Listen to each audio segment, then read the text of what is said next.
Hello చెప్పండి. Hello నమస్కారం madam. చెప్పండి. ఏం చెప్పాలనుకుంటున్నారో చెప్పండి. మీరేంటి ఇవ్వండి. అవునండి. మేడం నమస్కారం మేడం. హ్మ్? నమస్తే అండి. నమస్కారం మేడం. మీరు ఫస్ట్ మీ తల్లిదండ్రులకు నమస్కారం పెట్టాలి మేడం. హ్మ్. ఎందుకంటే మీరు ఒక మహిళ అయి ఉండి ఇంత గొంతు చించుకొని మీరు ఎంత అరిచినా కూడా ఈ సమాజం బాగుపడదు మేడం. అది పోరాడాలి. పోరాడితేనే తప్ప ఇంకా రాదు మేడం. హ్మ్. శంకర్ గారికి జరిగిన విషయంలో అది చాలా దౌర్భాగ్యం. నేను చిన్నప్పుడు ఒక సినిమా చూసిన మేడం. హ్మ్. రాజకీయం అంటే డెఫినేషన్ చెప్పిర్రు పరచూర్ బ్రదర్స్. హ్మ్. రా అంటే రాక్షసంగా, జ అంటే జనాన్ని, కీ అంటే కీడు, యంత్రాంగం. అది పర్ఫెక్ట్ గా ఈ రేవంత్ కు సరిపోతుంది మేడం. హ్మ్. ఆనాడు కాంగ్రెస్ పరిపాలించిన విధానాన్ని బట్టే నక్సలైట్లు తయారయ్యారు మేడం. హ్మ్. మళ్ళీ వీని పరిపాలనలో తప్పనిసరిగా మళ్ళా అలాంటి వాళ్ళు తయారవుతారు. కానీ ఒక్కటి మాత్రం చెప్తున్నా మేడం, నేను టీవీ చూడడము 2 months అవుతుంది మేడం బంద్ చేసి. హ్మ్. హ్మ్. ఏ టీవీలు దేనికి కూడా స్పందించట్లేదు. హ్మ్. నాకు ఈ 2 నెలల నుంచి వెళ్ళి కనీసం 500 రూపాయలు సేఫ్ అయింది. హ్మ్. న్యూస్ లైన్ యూట్యూబ్ ఛానల్, లేకపోతే మీరు మీ ఛానల్ చూస్తాను. హ్మ్. ఎందుకంటే అవి చూడడం వల్ల నా మనసు ఖరాబ్ అయిపోతుంది. నా మనసు ఖరాబు కాకుండా ఉండడానికి, నేను ఆరోగ్యంగా ఉండడానికి మీ కనీసం ఈ 2-3 ఛానల్స్ ఉన్నాయి. ఆ ఛానల్స్ తప్ప వేరే చూడట్లేదు. కానీ ఒకటి మాత్రం నిజం మేడం, ఈ ఈ ఇప్పటి పరిస్థితిని బట్టి టిఆర్ఎస్ మేల్కోవాలి. వాళ్ళు ఎక్కడున్నారు మేడం? హ్మ్. వాళ్ళు కూడా స్పందించాలి కదా. వాళ్ళు పరిపాలన చేసినప్పుడు వీరు గగ్గోలు పెట్టిండ్రు కదా. కానీ మీకు మాత్రం హ్యాట్సాప్ మేడం. థ్యాంక్ యూ అండి. మీ ఫోన్ కలిసినందుకు, మీతో మాట్లాడినందుకు. నాకు సొంత సిస్టర్ మా పాపను కూడా అట్లాగే పెంచుతున్నా మేడం. థ్యాంక్ యూ అండి. శారీస్ కట్టదు, చుడిదారి వేయదు, పాయింట్ షర్టే వేస్తుంది. హ్మ్. మీ లెక్క నా బిడ్డను కూడా తయారు చేస్తా. థ్యాంక్ యూ సో మచ్ అండి. వెరీ నిజంగా మచ్. మీ అభిప్రాయాన్ని మాతో షేర్ చేసుకున్నందుకు థ్యాంక్ యూ సో మచ్. ఒక్కటి నేనైతే మిస్టర్ రేవంత్ రెడ్డి గారు మా తెలంగాణ ముఖ్యమంత్రి, మేము చేసుకున్న అదృష్టమో దురదృష్టమో మాకైతే తెలియదు. కానీ ఒక్కటే చెప్తున్నా, ఈ విషయం మీ దాకా తెలిసి ఉండకపోదు. ఎందుకంటే నాకు తెలుసు మీ గురించి కూడా. ఎందుకంటే మీలో ఉన్న మంచి లక్షణాలు తెలుసు, మీలో ఉన్న పగెట్లు ఉంటో తెలుసు, అన్నీ తెలుసు. దయచేసి అది మీలోనే ఉంచుకోండి. కానీ కానీ గుర్తుపెట్టుకోండి, మా జోలికి వచ్చి మమ్మల్ని అనవసరంగా బదనాం చేయాలని చూసినా, మా ఇంట్లో చుట్టూ తిప్పినా ఎవ్వరు రారు. మా ఇంట్లో చుట్టూ ఎవ్వరు రారు. ఎందుకంటే మేము ఎవరిని దోసుకురాలేదు, ఎవరిని దోపిడీ చేయలేదు, మేము దేంట్లో ఇరుక్కోలేదు, మేము ఏ కేసులలో ఇరుక్కోలేదు. మా చుట్టూ ఎవరు రాడు. కానీ చెప్తున్నాం మళ్ళా, ఎవడన్నా రెక్కిలు చేసినా, ఎవరి మీద అనుమానం వచ్చినా, ఎందుకంటే మాకు ఏం జరిగినా కూడా నేను ఎప్పుడు బరాబర్ చెప్తున్నా, ఒక శంకర్, ఒక కుమార్ ఆంటీ గురించి స్పందించిన వాళ్ళు ఏం జరిగిందని మీరు ఎందుకు వేయరు?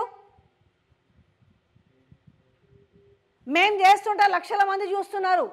ఇలా బాజా భజంతులు కొట్టే ఛానళ్ళు వందల సంఖ్యలో చూస్తున్నారు. మీరు తెప్పించుకోండి, రిపోర్ట్స్ తెప్పించుకోండి. మీ భయం అందుకే ఈరోజు. కానీ మేమైతే చెప్తున్నాం, భయపడే సమస్య అయితే లేదు. ఏమన్నా చంపుతారా, ఇంకేం చేస్తారో కానీ మీరే అనేవాళ్ళు కదా, ప్రశ్నించేవాడు లేకపోతే బెదిరించేవాందే రాజ్యం అవుతుందనేసి మీది మీకే అప్పచెప్తున్నాము.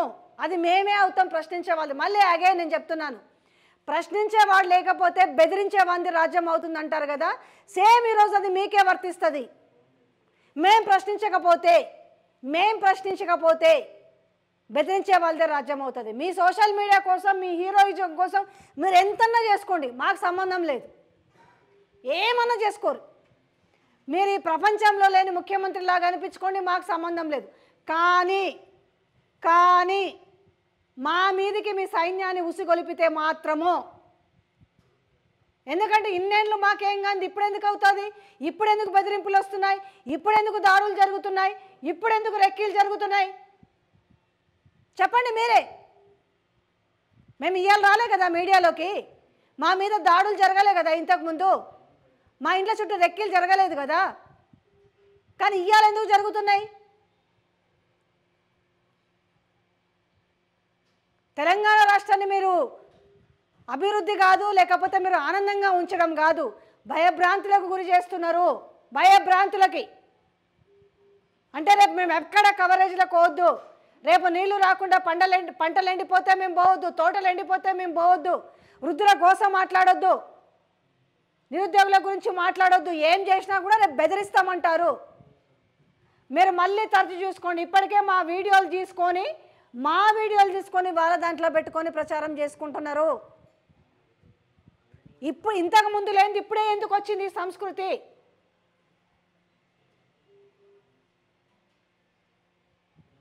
ఏమన్నా మిమ్మల్ని మీరు పెట్టుకున్న పేరు, ఆ పేరు గుంపు మేస్త్రి, మేము పెట్టలే, అయినా నేను అన్న నా మాట.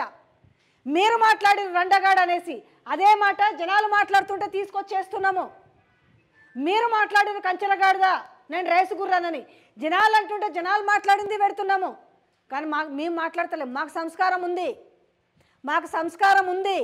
మా దగ్గర ఆస్తులు లేకపోవచ్చు, మా అమ్మాయి మాకు సంస్కారమే నేర్పిండ్రు. అవసరమైతే ఆడపిల్లలని జర్నలిస్టులని ఆదుకోండి, కానీ ఈ కక్షలు ఎందుకు మీకు? కామెంట్లు పెట్టిస్తారా? ఎంత నిజమైన కామెంట్స్ అండి. అంటే మేము ఇంట్లోనే ఉండాలనా, ఇంకా బయటికి రావద్దా, మేము జనాల గురించి మాట్లాడొద్దా? మేము ఎప్పుడైనా మీ ఇంట్లో గురించి మాట్లాడినామా? మేము ఎప్పుడైనా కామెంట్స్ పెట్టినామా? ఒక మనిషి ఈ స్థితిలో మీరు కొట్టించి తన్నిచ్చి ఎందుకు ఇంతకుముందు జరగలేదు ఇతని మీద దాడి, ఇప్పుడే ఎందుకు జరిగింది?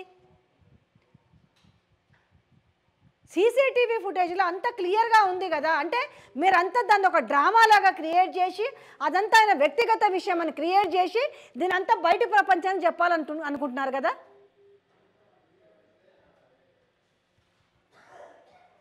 యూట్యూబ్ అంటే మీరు దేనివల్ల ఎదిగారు? సోషల్ మీడియాతోటే కదా. ఏం ఇవాళ సోషల్ మీడియా అంటే అంత చిన్నగా అయిందా? సోషల్ మీడియాలో మేము రావడమే మేము యూట్యూబ్లో కాదు మేము వచ్చింది. వేల మీద లెక్క పెట్టే జర్నలిస్టులం ఉన్నాం. యూట్యూబ్ని ఈరోజు పనిచేస్తూ ఫేస్ ఆఫ్ ది ఛానల్గా ఉన్నాము. ఎక్కువ లేరు, వేల మీద లెక్క పెట్టచ్చు. అంటే మీకు శాటిలైట్ ఛానల్లో పనిచేస్తూ మీకు అనుగుణంగా వార్తలు రాసి మీరు హీరోలు, మీరు ధీరోలు, మీరు అంటే మీ చుట్టూ ఒక కోటరీ ఉండి మెచ్చుకుంటే అట్లా మేము కూడా ఉండాలనుకుంటున్నారా? మీరు అన్నారు కదా స్వేచ్ఛ అని, ఎవరు స్వేచ్ఛ తగ్గట్టు వారు బతుకుతున్నారు. కానీ ఆ స్వేచ్ఛని మీరు ఎందుకు నలిపేయాలనుకుంటున్నారు? మహిళలకు ఫ్రీ బస్ ఇచ్చాము, మహిళలు ముందుకు రావాలి. ఇలా మహిళ మన బస్సులో నేను వేయలేదు. ఆ మహిళ ఏం చెప్తుంది? నెలకు 5-6 వేలు మిగులుతాయని ఒక మంత్రి మాట్లాడింది కదా. 1300 పెడితే 1300 పెడితే ఏమొస్తుంది? పాస్ వస్తుంది హైదరాబాద్లో. కానీ మీరు అన్నీ కూడా 500-600 మిగులుతాయని మీరు దొంగ మాటలు చెప్తుంటే కూడా కొన్నేటిని మేము చాలా అణుచుకుంటున్నాం. ఎందుకు? సరే వద్దులే అని. కానీ ఈ రకంగా సంపిస్తాము, లేకపోతే దాడులు చేపిస్తాము, దాన్ని ఇంకో రకంగా డైవర్ట్ చేస్తాము, ఇంకో రకంగా దాన్ని మసిపూసి మారేడుకాయ చేస్తామంటే ఎట్లా ఊరుకుంటారు అనుకుంటున్నారు జనాలు? అంటే తెలంగాణ ప్రజలకు చెవులు లేవా? ఇనరా ఏం జరుగుతుందో? ఈరోజు మీరు ప్రజలకు పోయి చూర్రి. మేడారం పోతే ఏం జరిగింది? మేడారం పోతే మీకు వ్యతిరేకత ఎదురైతే కూడా దరిద్రం ఏం తెలుసా?